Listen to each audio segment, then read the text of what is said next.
Madam President, may I make a comment? Yes. I can't help but notice what I feel is happening here.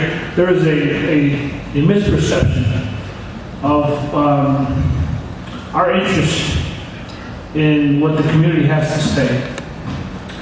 I've always been an advocate of community involvement, and it stymied me that last month we sat here and we voted for a budget of nearly $500 million. And no one showed up to say anything. Nothing. We sat here, we thanked the taxpayers, thanked the superintendent, we saw the presentation, where the money was going. Not one member of the 125,000 people that call Elizabeth home showed up here to hold us accountable or ask us any questions. No. Many nights, we open public speaking early. No one signs up. I want people to come here. I've often been critical of people not going to city council. I've been to city council several times and I'm the only one that speaks. No one participates. It's a sad state of affairs when people just don't care about what we're doing. Now, granted, I'll tell you this. We have open avenues of communication. We have an office where people can call. I know many of my colleagues here, myself, we've kept office hours when we open it in the evening. Mr. Dunn isn't here today, but Mr. Dunn does a lot of community outreach. We are concerned on what the public says. No matter whether they agree with us or not. We want to know. You can either praise us or criticize us. I want to know. And I believe my colleagues want to know as well. But you have to take the time to come out and talk to us. I remember when Ms. Carball would come here, and she was very upset because we went to the model, the neighborhood model, and she was very close to School 14. And the bridge on the way to school would flood. That was a legitimate concern. And I think Ms. Carball will be the first to tell you that we were interested in knowing. We couldn't fix the bridge, we couldn't move the school, but we were interested in knowing what she had to say because her daughter is very important to us.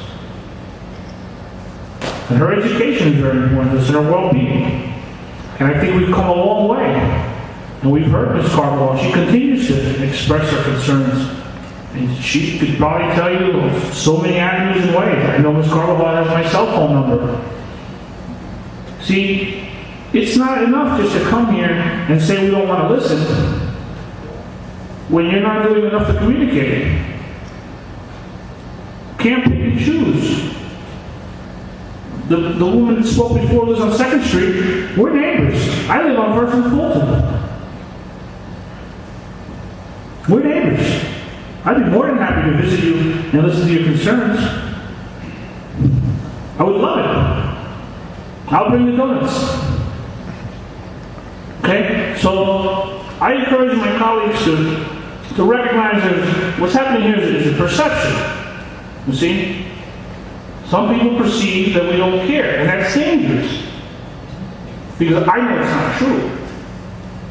But just if a few people perceive that, that's not good. So I encourage them to be more aggressive. But we outreach them. We decided to do these town hall forum type meetings that will go out and reach out to them. And I think that's going to help alleviate that. But I have a sincere concern in knowing what's going on. So anyone who wants to communicate with me, feel free. Call Bud Kennedy. Bud, deal with my number. Feel free to deal with my number. I'm a public servant. I have unlimited calls. You can call me, leave a message, and I'll call you back. Okay? If you're serious about getting involved in the education of the city's kids, I want to work with you. But if you come here to point fingers and you're not doing your part, then you know what? Good luck. Good luck, because at the end of the day, the cream rises to the top. Well, no. But if you're sincere, I tell you I am. I want to work with you. I want to move this district forward. I want the community to mean all.